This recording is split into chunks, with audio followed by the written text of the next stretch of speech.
everyone and welcome back to my channel. My name is Ines. If you have seen some other videos of mine or you follow me on Instagram, then you probably know that I am a student at ETH. I study food science, and as some of you, I didn't pass my basis exam, so my basic examination at first time. So I had to repeat the Basisprüfung. From my own experience, I know that I had a very confusing time just after knowing that I didn't pass, as I didn't know what to do with my feelings, what to do with my life. That's why I decided to make this video to encourage you, to give you some tips, talk to you about my experience. Keep in mind that every situation is different. I'm talking about my experience, but I hope that it might still help you somehow. I'm gonna start by telling you a few facts about my repetition, what happened, a little bit the story, so you know what my situation was. Maybe you can relate to it. Let's do it. So before starting at ETH, I was at the Gymnasium, academic high school I think it's called. From there I had some pretty bad learning habits, as it was possible to learn 1 to 2 days before the exam and pass with a pretty good grade. At the ETH, it's not possible, especially if you have these 12 exams within 3 to 4 weeks. And that's where my problem was. I didn't study enough during the whole year. I didn't do all the exercises. Please do all the exercises. They help you a lot. So during the exam season, I already knew that I wasn't going to pass. I decided to repeat the Basisprüfung in winter. I will come back to that further in the video, why I decided to repeat it in the winter and not in the summer. Before I start with the tips, I just want to tell you, I know that you are the person that learned and made the exams, but please don't pull yourself down and say, oh, I'm so bad, I'm never gonna do it, I'm not able to do it. You are able, because everyone is able to learn. Please keep pushing, keep fighting and learning, because it's about your education, which is something very, very important in your life. The education you have cannot be taken away from you by anyone. That's your weapon. I don't know if every course has that, but in the food science part, we had an informative event for the people that didn't pass the exam. Please visit that, because first of all, they kind of motivate you, they give you very important information about the structure of your bachelor and what your options are, and second of all, you see that you are not the only one who didn't pass. You see who didn't pass, and you can start a little learn group and learn together and help each other and encourage each other. So please go and visit that informative event. I don't know if it still is like that because of Corona, but usually you have the opportunity to go and have a look at your exams, the exams you wrote.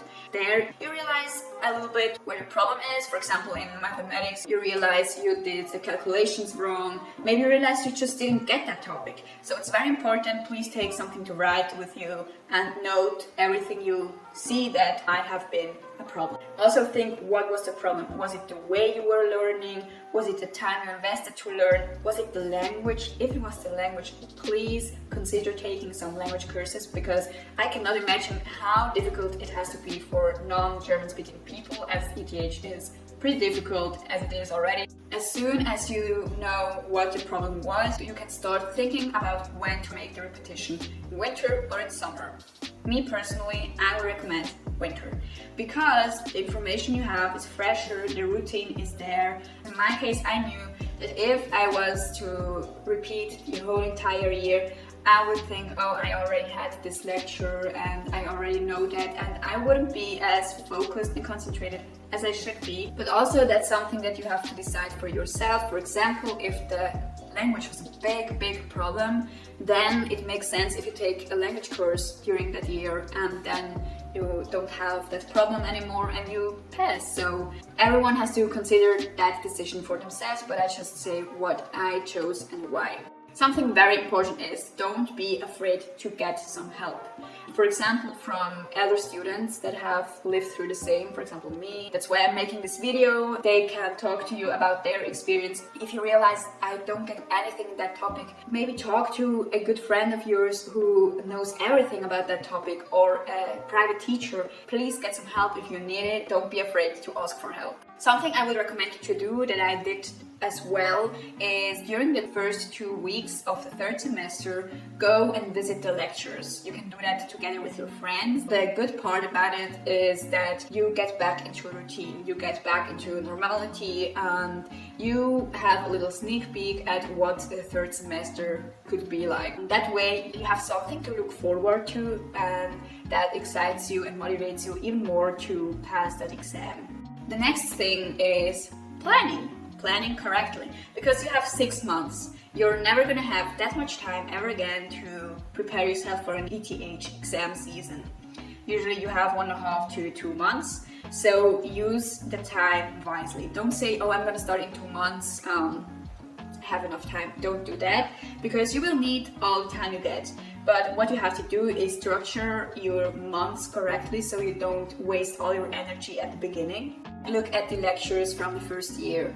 There are some lectures that are only held in the first semester of your first year.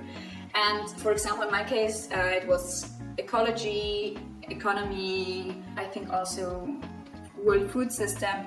These lectures that are held in the first semester are the ones that you should go and visit before the repetition, because they will explain to you that in the information event, because in those lectures the teachers could bring some new information and they could ask that information in the exam. Also, as these lectures have only been held in the first semester, you didn't give them enough attention in the first year because you thought, oh yeah, the Basisprüfung is half a year away, I'm not gonna waste my time now and focus on these, but they are very important too. So what I would recommend you to is inscribe yourself into all these lectures that are only held in the first semester and visit them. And by visiting, I mean be present, because this is time you're investing into learning something about that topic. Another thing I would recommend you to do is look at the practical courses you have in the third semester. In my case, there was a physics practical course and a microbiology practical course.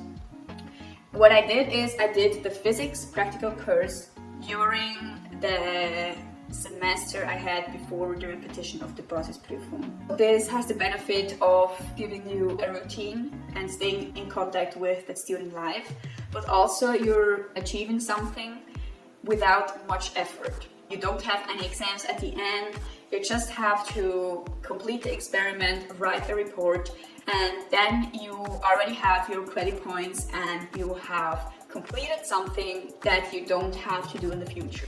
For example, I now have my Tuesday as a completely lecture-free day because I have already made this physics practical course, which I don't have to do this semester, so that's great.